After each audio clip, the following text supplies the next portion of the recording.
Bismillahirrahmanirrahim. Assalamualaikum warahmatullahi wabarakatuh. Perkenalkan, nama saya Slavia Sapnayanti dari Teknik Elektronik A, ingin menjelaskan tentang bab 2 yaitu taharoh. Taharoh adalah berasal dari bahasa Arab yang berarti suci, secara sebagai lawan dari kotor atau hadas.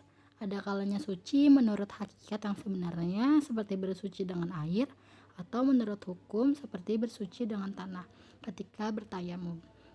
Demikian juga kesucian itu tidak hanya berarti suci dari haid, tetapi juga suci dari hadas dan najis, suci dari lahir dan suci dari batin.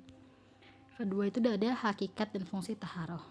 Kesucian secara lahiriahnya adalah menghindari diri dari terkena najis hakiki seperti kotoran manusia yang mengenai badan, pakaian, atau tempat di mana akan sholat, maupun najis hukmi seperti menimpa badan atau dengan kata lain dalam keadaan junub. Jadi secara umum kesucian lahiriah dan batiniah ini merupakan hakikat taharoh, sehingga dengan demikian orang yang dalam keadaan suci dapat melakukan ibadah kepada Allah sesuai dengan perintah dan ajarannya. Sedangkan fungsi taharoh merupakan syarat untuk keabsahan dari suatu ibadah, yaitu yang selanjutnya sarana taharoh.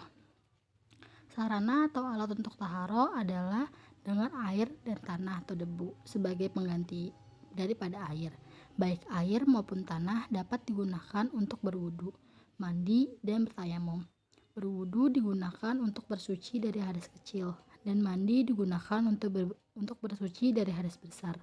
Di antara air sebagai sarana taharoh adalah yang pertama, air mutlak.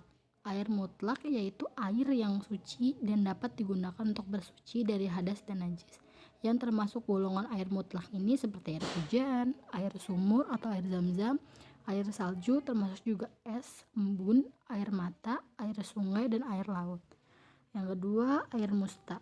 Air musta, yaitu air sisa mengenai badan manusia karena telah digunakan untuk wudhu dan mandi, disebut air musta.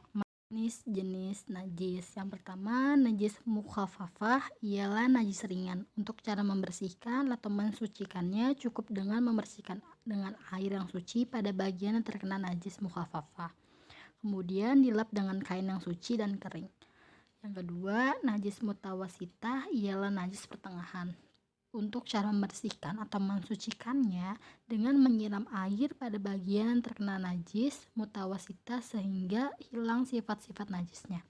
Yang ketiga, najis mughalazah ialah najis berat yang disebut oleh air liur anjing dan babi yang mengenai barang.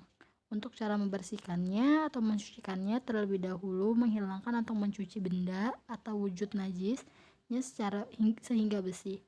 Kemudian dicuci dengan air suci sebanyak 7 kali, yang salah satunya disebut dicampur dengan tanah yang suci atau tidak tercampur najis.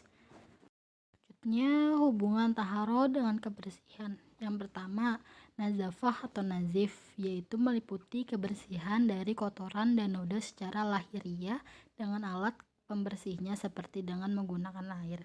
Yang kedua, taharoh ialah mengandung pengertian yang lebih luas meliputi kebersihan lahiriah dan batiniah. Yang ketiga, tazkiyah mengandung arti ganda yaitu membersihkan dari sifat atau perbuatan tercela dan menumbuhkan atau memperbaiki jiwa dengan sifat-sifat yang terpuji. Cukup sekian dari saya. Bila ada salah kata atau dalam penyampaiannya kurang, mohon maaf. Wassalamualaikum warahmatullahi wabarakatuh.